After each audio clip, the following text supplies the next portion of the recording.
I read in an article yesterday that an ancient oak tree in Sherwood Forest has died.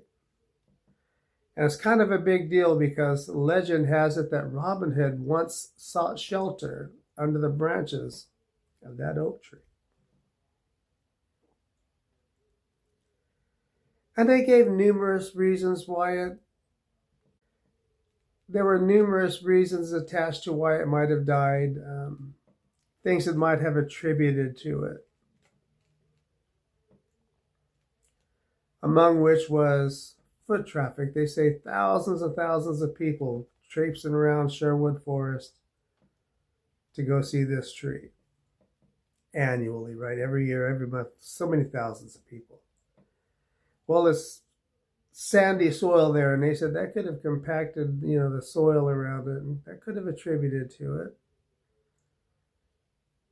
Over the last century or so, they've been doing everything they can to keep it alive. They've used lead, and I don't know if they've used some kind of lead canopy to protect it, or somehow lead was involved in this.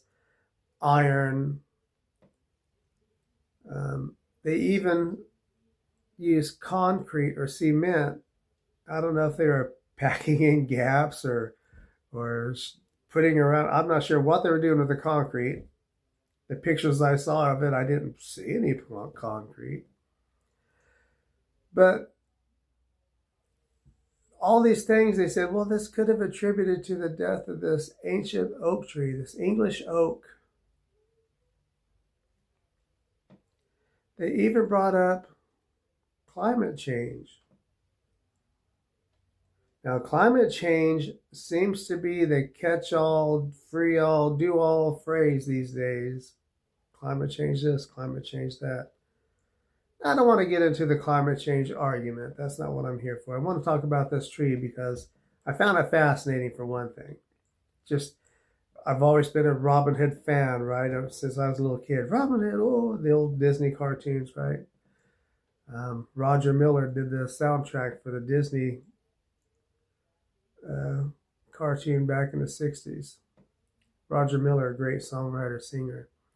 So I was fascinated by the story and saddened by the death of the tree, of course.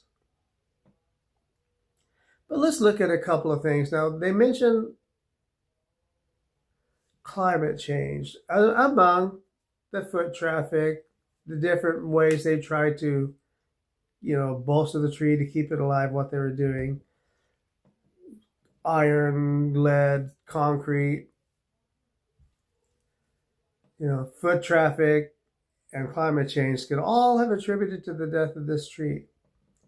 But let's look at when this tree likely would have sprouted around 950 AD.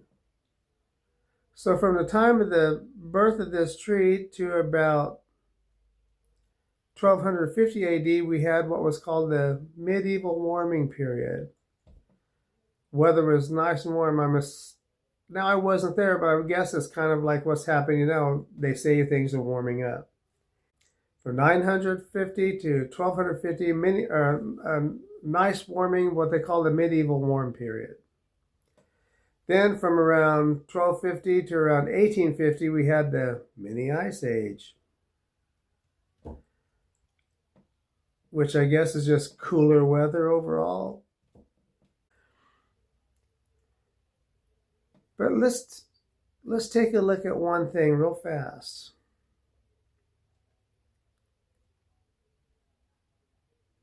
I looked up the lifespan of an English oak tree, and they say it's 600 to 1,000 years. So could it be that this tree just lived its lifespan and it died and none of these other things even mattered? I'm just thinking out loud, sharing my thoughts with you, as regardless of how ignorant they may be. Feel free to comment down below. Let me know what you think about all this. I'd be interested to know. I'm trying to get people to comment on these videos because, well, for one thing, it helps the algorithm from what I understand. But I want to know what people think.